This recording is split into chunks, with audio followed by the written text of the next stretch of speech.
fue cuando me puse a pensar y me puse a reflexionar y que tengo solamente una vida, ¿no? Y que la vida tengo que explotarla y si tengo que sufrir con algo, que valga la pena eso. Llegando aquí, me encuentro con la limitante de que, pues, para prescribir medicamentos, para todo, necesito conocimientos médicos y necesito de que haya un médico acá.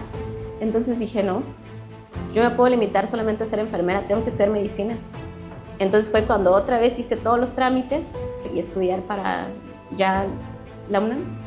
Entonces ahí también fue una época de mucha carencia también, porque la beca que nos daban eran como de 1,500 a la quincena. Sí, era feo. O sea, se habla mucho de los derechos de pueblos indígenas, derecho a la salud, derecho al acceso a la educación, derecho a de todo, pero nada se aplica, ¿no? Entonces, no sé, yo siento que fue parte como decir, pues mira, no puedo abarcar todo yo, no puedo cambiar pues gran parte de la población, pero sí mi comunidad, ¿no? Sí las personas que quieran recibir atención, vamos a ayudarles.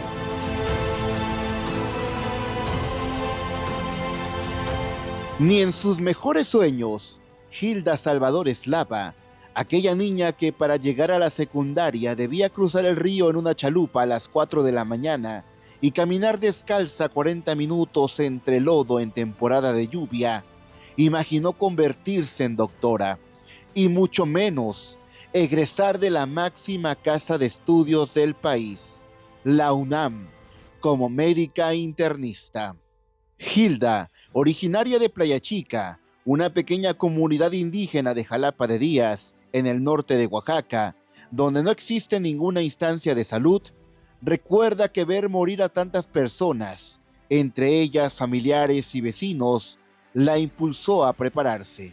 Y vi morir a mucha gente, vi morir a familiares, vi morir a vecinos, vi sufrir a demasiada gente que a lo mejor algunos fallecieron, otros no, algunos ya no están ahorita, pero eso me llevó a decir, tengo que prepararme, no para mí, sino para las personas. Para aquella niña de escasos recursos, terminar la secundaria ya era un desafío enorme. Lograrlo parecía tan inalcanzable como intentar tapar el sol con un dedo. Así de difícil era conquistar cualquier meta educativa, sobre todo en un país donde ser mujer, ser indígena y ser pobre siguen siendo clavos que pesan en una misma cruz. Era imposible, la verdad, o sea, sería como mentirles si les dijera que desde la secundaria soñaba con ser médico. No pasaba por mi cabeza eso. Yo lo único que soñaba era poder estudiar.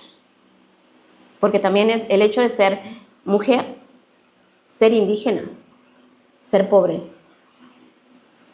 te limita muchísimas cosas. El terminar la secundaria ya era un reto. Tenemos un puente que es de concreto, donde pasan las camionetas, ¿no? Pero antes no había puente. Antes estaba, de hecho, antes ni siquiera estaba el puente colgante, que ahorita ya ni siquiera se usa, pero pasábamos en chalupas. Yo para poder ir a la secundaria teníamos que pasar por chalupas. Entonces, me acuerdo perfectamente, por ejemplo, que en épocas de lluvia nos tocaba pues pararnos como a las 4 de la mañana y irnos así sin calcetines o los zapatos ahí guardados en una bolsa para que no se ensuciaran, para cuando llegáramos a la escuela pues ya estuviéramos con los calcetines y los zapatitos, de verdad. Pero nos tocaba, de hecho, despertar al señor de las chalupas, por ejemplo, para que primero sacar el agua de la chalupa, luego que lo arrastraran hasta llegar a, bueno, no sé, como 200 metros hacia arriba, para que ya con el movimiento del agua pudiéramos llegar del otro lado al destino que teníamos. Y luego caminar, porque aquí no estaba la carretera. O era caminar de aquí hasta Jalapa de Díaz, o era irnos a la Chuparrosa, que era la desviación de la Chuparrosa, esperar una camioneta para que pasaran y nos pudieran llevar. Entonces, desde ahí fue complicado, la verdad. A punta de sacrificios, de esos que duelen en el estómago y en el alma, con la economía reducida a un suspiro, Hilda fue avanzando, pero no lo hizo sola. Una familia humilde, con carencias propias, la arropó con cariño verdadero y la acompañó en su cruzada por terminar la secundaria. Y entonces, como si el universo hubiese escuchado su anhelo, se abrió el Cobao, así como una aparición. Y allí, en ese recién nacido plantel, Hilda siguió adelante y terminó el bachillerato. Hasta que me fui a vivir con una familia en Jalapa de Díaz. Muy humilde, por cierto, pero de hecho me acuerdo perfectamente porque dormía en la casita donde llegué, o sea, era una casita de tierra donde estaban construyendo, apenas estaban poniendo el pavimento y estaba mojado el pavimento y nos dormíamos en las puertas de madera. Era un lugar muy pobre, pero era un lugar lleno de paz y lleno de amor y de muchas cosas, porque las personas eran, o sea, la persona que fue con la que viví, de verdad que se portaron muy bueno, o sea, muy bien conmigo. Me cobijaron como si fuera su hija, pues. Entonces allí estuve como, yo creo que como el tercer año de la secundaria y los 3 años del Cobao. La única escuela con educación media superior era la preparatoria, pero teníamos, pues es privada de alguna manera, ¿no? En ese momento yo estaba como que, pues no sabía si podía estudiar o no, pero justo en esa generación abrieron el Cobao. Y entonces, gracias a que se abrió el colegio de bachilleres, pude estudiar. Hilda recuerda que para continuar persiguiendo ese sueño que parecía inalcanzable, el de superarse, con su hermana mayor como guía y cómplice, tomó una decisión valiente: partir a la Ciudad de México para enfrentar sus miedos, sus limitaciones y esos estereotipos que como cuchillos silenciosos cavan inseguridades profundas. No estaba en mi cabeza por nada del mundo, o sea, estudiar medicina, o sea, era un sueño imposible. No, no, ni por acá pasaba, pues. Yo terminé la prepa y mi sueño era seguir estudiando, pero me preocupaba mi familia, mi abuelita, la situación económica de mi familia, ¿no? Quería trabajar para poder ayudarles, para recompensarles un poquito todo lo que habían hecho por mí. Entonces, tengo una hermana que es como mi mejor amiga, o sea, tengo 4 hermanas, pero la mayor es la que siempre ahí me apoya, ¿no? Entonces yo ella, cuando llegué a la Ciudad de México, ella me dijo que quería estudiar y yo le dije que quería estudiar todo y que podía estudiar todo menos 2 cosas, que era Derecho y Medicina. Y me dijo, ¿por qué? Y yo le dije que era porque pues tenías que ser muy inteligente para eso y que yo no me consideraba tan inteligente. Que 2, yo no era, tenías que ser güero y alto o güera y alta, ¿no? Con ojos de colores y así. Y yo, obvio, pues no lo soy. Tener dinero porque la carrera cuesta. Entonces, y me dijo mi hermana que no, o sea, que podía hacerlo. Y me dijo, pues hazlo, ¿no? Entonces fue cuando dije, bueno, tengo solamente, y fue cuando me puse a pensar y me puse a reflexionar y que tengo solamente una vida, ¿no? Y que la vida tengo que explotarla y si tengo que sufrir con algo, que valga la pena eso. Y que valga la pena desvelarme, valga la pena dejar de comer, o no tanto que dejar de comer, ¿verdad? Pero por lo menos ahí, pues sí hemos pasado hambre, la verdad. O sea, se sufre. Pero que yo dije, pues que valga la pena mi vida, ¿no? Entonces dije, pues voy a empezar a luchar por algo y si tengo que estudiar lo que tenga que estudiar, esforzarme lo que tenga que esforzarme, lo voy a hacer. En otro mundo, el de la capital del país, donde los rascacielos y la modernidad contrastaban brutalmente con los campos, la tierra y el olvido de su pueblo mazateco, Hilda, como pudo, con esfuerzo y tenacidad, logró abrirse paso y entrar a la Universidad Nacional Autónoma de México. En ese momento estudiar medicina era imposible, la verdad. Entrar a la UNAM era un sueño, o sea, ya con solo inscribirte al examen yo me emocionaba. Entonces, después dije, pues era un poquito más accesible, digamos, estudiar enfermería en ese momento. Yo dije, pues a lo mejor enfermería sí entro. Entonces estudié y hice mi examen de hecho, mi primer examen, no entré a la primera a la UNAM. O sea, mi primer examen fue para odontología. No sabía ni qué estudiar, ni dónde. Me puse ahí Ciudad Universitaria, no sabía ni dónde quedaba Ciudad Universitaria. Entonces, yo pensé, la verdad, que yo me iba a quedar en los últimos lugares. No sé, me acuerdo si odontología pedían 80 puntos, 86 puntos, no sé. Pero yo pensé que iba a ser como 40 o algo así. Yo dije, no, pues vengo desde Oaxaca, ¿cómo voy a hacer? ¿Cómo voy a pasar este examen? Entonces, mi idea fue, voy a hacer el examen para conocer el examen, no para pasarla. Entonces, cuando ya veo los resultados, mi sorpresa es que me quedé a 4 puntos o a 5, creo, aciertos de quedar en odontología. Entonces fue cuando empecé a soñar, digamos, y dije, oye, si me pongo a estudiar quizás un mes más, a lo mejor sí alcanzo esos aciertos, ¿no? Entonces fue cuando hice el examen para enfermería y luego fue cuando ya me quedé en enfermería, pero en ese momento tampoco pensaba en medicina, ¿eh? O sea, yo dije, pues enfermería, ¿no? Está bien estudiarla. Y fue una época bonita, o sea, aprender, porque es muy diferente enfermería y medicina. La verdad no es que, no, cada carrera tiene su valor. Entonces yo sabía que aquí iba a estar sola y que iba a necesitar ser enfermera y ser médico también. No iba a tener enfermera y que no iba a ser yo sola. Entonces preferí terminar mi enfermería. Llegando aquí, me encuentro con la limitante de que, pues, para prescribir medicamentos, para todo, necesito conocimientos médicos y necesito de que haya un médico acá. Entonces dije, no, yo me puedo limitar solamente a ser enfermera, tengo que estudiar medicina. Entonces fue cuando otra vez hice todos los trámites, todo lo que se hace aquí bueno, para volver a hacer y estudiar para ya la UNAM. La UNAM te da la opción de hacer una segunda carrera, siempre y cuando tengas un promedio por arriba de 9 de tu primera carrera. Entonces ese requisito lo cumplía. Y para la Facultad de Medicina, o sea, había 10 lugares para la Facultad de Medicina para todos los egresados de la UNAM, que son muchísimos. Pero yo dije, pues no importa, voy. Y para enfermería tenían como 9.5 en promedio más o menos, o 9.3, no me acuerdo. Entonces hice todos los trámites, los exámenes ahí, que es el examen complicado. Y fue cuando me aceptaron para medicina. Y de 10, fui una de las 10 que aceptaron. O sea, si no fuera por la UNAM, yo no sé, yo no hubiera estudiado. O sea, yo no hubiera estudiado una carrera, por ejemplo. Cuenta que fueron 5 años de licenciatura en enfermería, 7 años y medio de medicina general y otros 4 dedicados a la especialidad de medicina interna. A lo largo de ese camino, largo, arduo y exigente, enfrentó severas carencias económicas, pero siempre con el objetivo de regresar a Jalapa de Díaz y salvar vidas. En cuanto a las carencias, en cuanto a no tener dinero, porque la verdad, de enfermería fueron 5 años. Son 4 años de la carrera y 1 año de servicio social. Entonces allí son 5 años.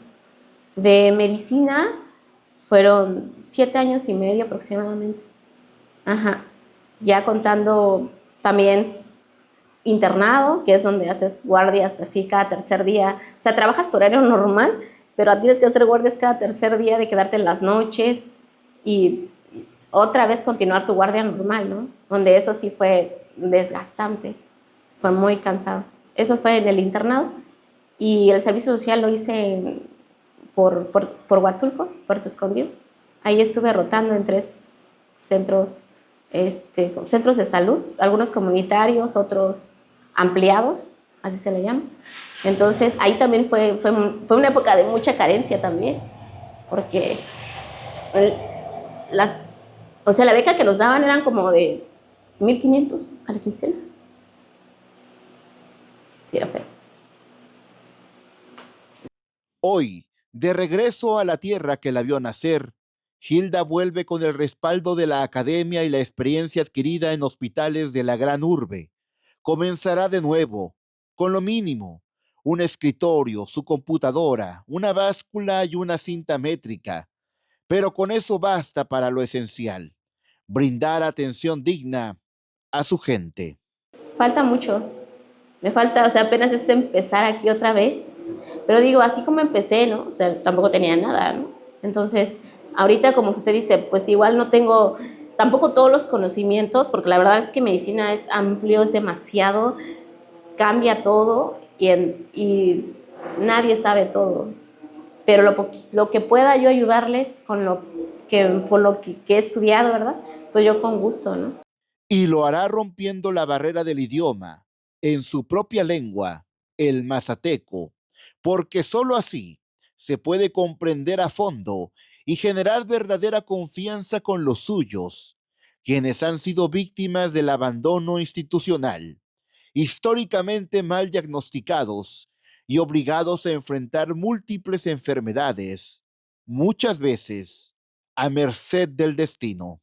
Playa Chica es una comunidad indígena donde el 99% de la población habla mazateco.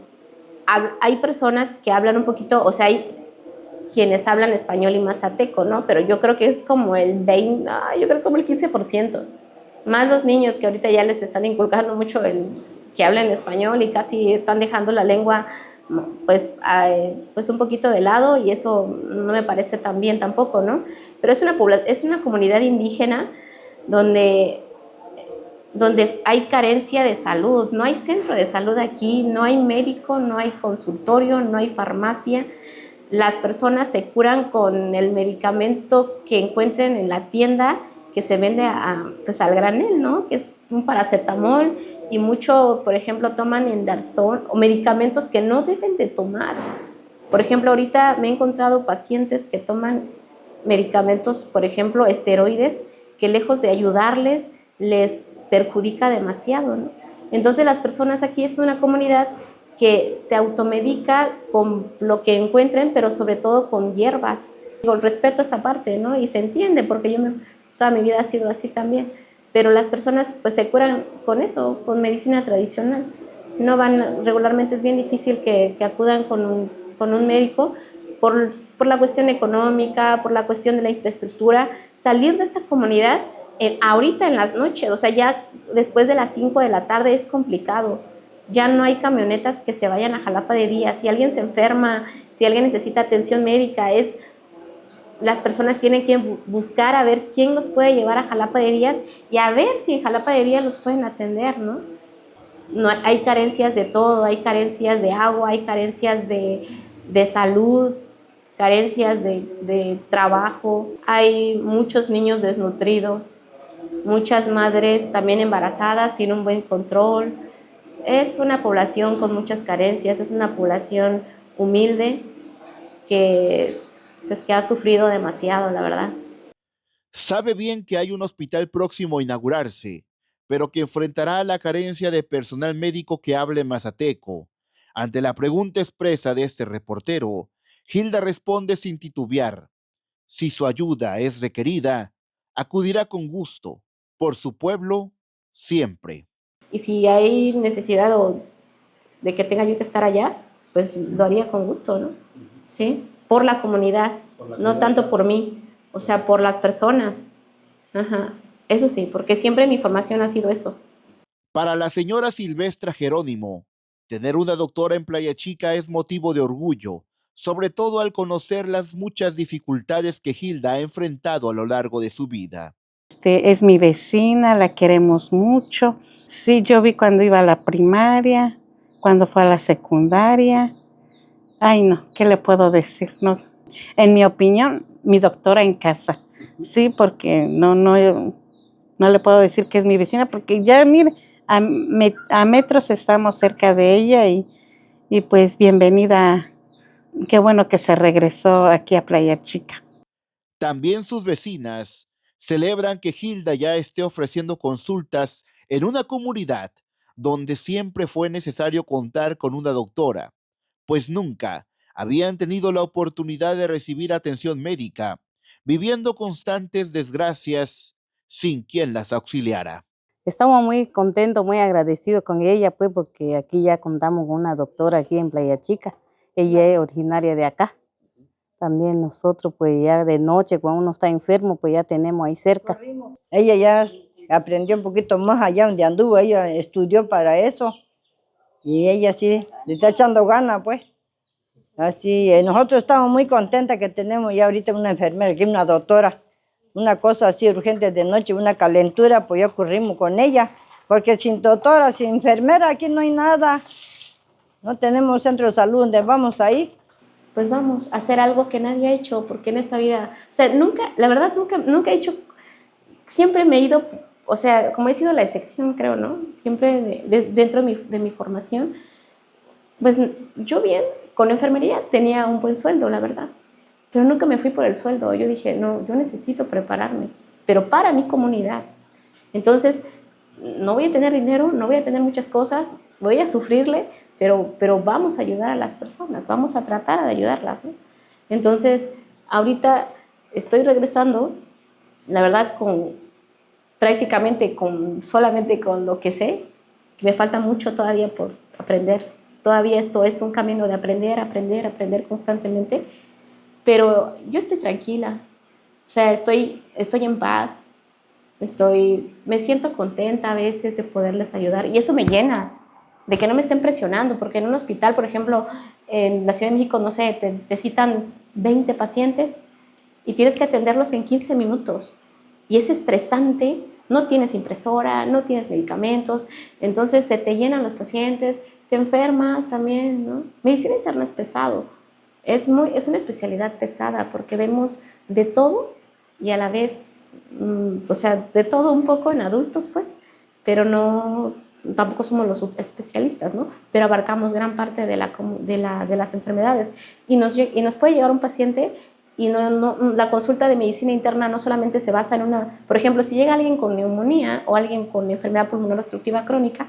si va al neumólogo o neumóloga, pues le ve lo pulmonar, pero no ve esta parte de si tiene diabetes, si tiene hipertensión, si tiene artrosis, si tiene osteoporosis, si tiene hipotiroidismo, hipertiroidismo, anemia, de todo. Y medicina interna ve eso. O sea, yo no veo a un paciente solamente, puede ser diabético y me puede venir aquí con diabetes, pero yo aquí le reviso la presión, le reviso los triglicéridos, le reviso si tiene osteoporosis, si tiene anemia, si tiene de todo, o sea, cómo ve, cómo escucha, o sea, si necesita atención, no sé, no soy odontóloga, pero sí los derivo también a odontología, si no usan lentes, si tienen problemas de cataratas, no soy oftalmólogo, pero sí le puedo derivar, orientarlos para que se vayan a valoración oftalmológica. O sea, medicina interna tarda en ver como todo y es muy integral, la verdad.